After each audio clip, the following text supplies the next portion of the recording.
In 1825, all the people in Kuldhara and the nearby 83 villages vanished in dark. Rajasthan में बसा एक छोटा सा गांव अचानक से ही रात में गायब हो जाता है। किसी को पता नहीं कि गांव के लोग अचानक से कहाँ गायब हो गए। कुलधारा में 1500 से ज्यादा लोग रहते थे और इसका किसी को पता नहीं कि वो रातों रात कहाँ गए।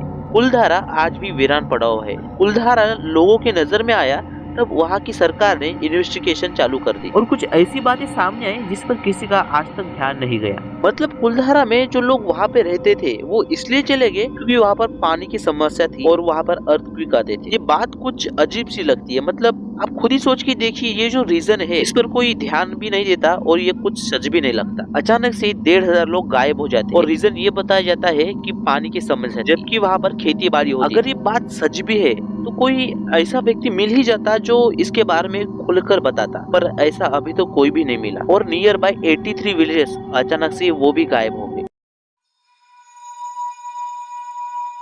13th सेंचुरी में कुछ ब्राह्मण्स कुलधारा आए थे और उनकी वजह से ये गांव बसा था। कदम ये पहला इंसान था जो कुलधारा में रह रहा था। कुलधारा में कदम पहली बार आया था तो वहाँ पे उसे 3 डेथ बॉडीज दिखी थी और वो जमीन में दफनाई गई थी। इसका जिक्र कहीं पर भी नहीं किया गया और ब्राह्मण्स को भी इसके बारे में कुछ भी नहीं पता था। कुलधारा ये जो नाम है वो उनकी ही कास्ट की वजह से पड़ा। जो लोग वहाँ पे रहते थे उनकी कास्ट का नाम कुलधार था। इसकी वजह से गांव का नाम भी कुलधारा रखा गया। वहाँ पर कुलधार छोड़ के भी अलग अलग कास्ट थी, लाइक जिसुत्य, लोहार थी, इन जैसे भी कास्ट वहाँ पे रहती थी। और वहाँ के लोग विष्णु जी के बहुत बड़े भक्त थे, लाइक उनके हर एक घर में विष्णु जी की मूर्तियाँ पाई गई थी।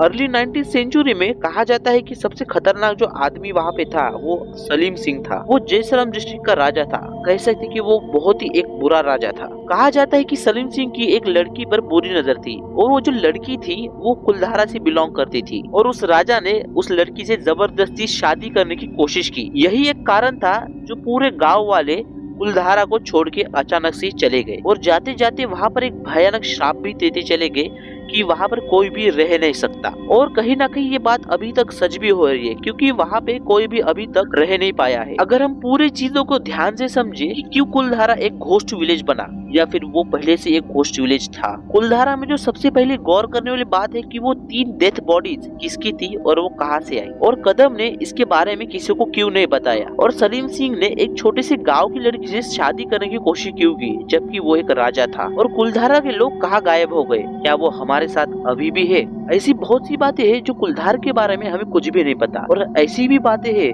जो दुनिया में हमसे छुपाई जाती है और हमें कुछ भी इसके बारे में नहीं पता चलता। इसलिए सतर्क रहे और सावधान रहे।